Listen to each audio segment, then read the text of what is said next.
नमस्कार दोस्तों। चीनी नेतृत्व की तुलना कुछ जानकार बत्तखों की कतार से करते हैं, जो लगातार तैरते रहने के बावजूद शायद ही कभी लहर पैदा कर पाती हैं।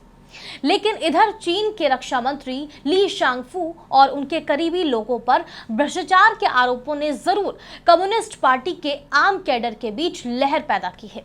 ये घटनाक्रम ऐसे समय सामने आया है जब चीन के विदेश मंत्री किन गांग के रहस्यमय ढंग से लापता होने और वहां की सेना पीपल्स लिबरेशन आर्मी के रॉकेट फोर्स में सर्वोच्च स्तर पर चले भ्रष्टाचार विरोधी सफाई अभियान की चर्चा थमी नहीं है। चीन के शीर्ष नेताओं के इस तरह लापता होने की घटनाएं कई असुविधाजनक सवाल खड़े कर रही हैं।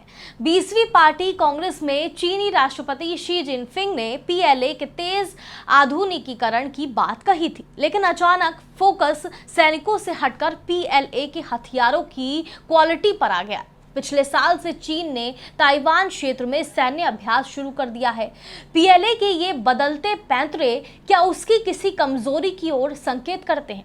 और अगर ऐसा है तो क्या हमें निकट भविष्य में ही कोई बड़ा मिलिट्री गेम प्लान देखने को मिल सकता है?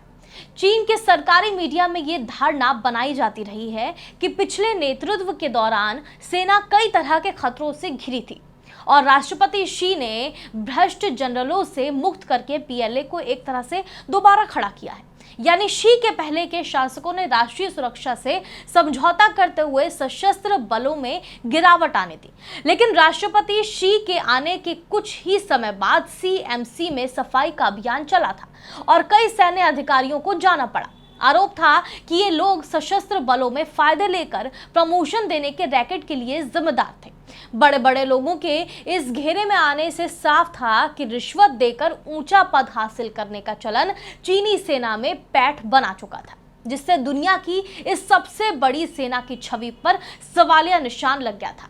घरेलू मोर्चे पर बढ़ती चुनौतियों ने एक कुशल नेता की शी जिनपिंग की छवि को नुकसान पहुंचाया है। जो चीन ग्लोबल इकोनॉमी का इंजन हुआ करता था, वो आज घटती विकास दर, बढ़ते बेरोजगारी स्तर और गहराते रियल एस्टेट संकट से जूझ रहा है। शी की विदेश नीति ने चीन की सीमा पर चारों ओर विरोधी खड़े कर लिए हैं। दुनिया के लिए खतरा इस बात का है कि कहीं चीन आंतरिक मुद्दों की ओर से ध्यान बटाने के लिए विदेश में कोई संकट खड़ा करने की कोशिश न कर बैठे। हालांकि भारत उन परेशानियों से निपटने के लिए काफी हद तक तैयार नजर आ रहा है। नमस्कार।